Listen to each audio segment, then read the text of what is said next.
फैसले का वेलकम भी करते हैं, खुशामदीद करते हैं जो उन्होंने फ़ैसला दिया है कि यहाँ असम्बली इलेक्शंस कराए जाएँ पूरी तौर सितंबर से पहले और स्टेटहुड बहाल किया जाए।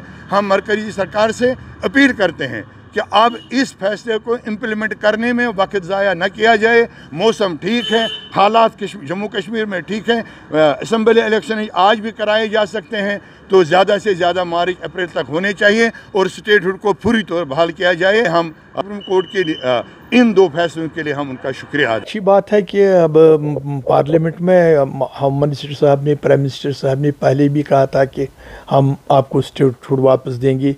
वो पूरी उम्मीद ही थी कि एक सेंसिटिव स्टेट को यूटी में तब्दील करना, ये पूरी तवक्को थी है कि आज न कल हमारे स्टेट्स वापस ही मिल गया। अब ऑनरेबल कोर्ट ने ये डायरेक्शन दी, तो मरकज़ को चाहिए कि जितना जल्दी मुमकिन हो इलेक्शन से पहले वो स्टेटहुड को बहाल करे।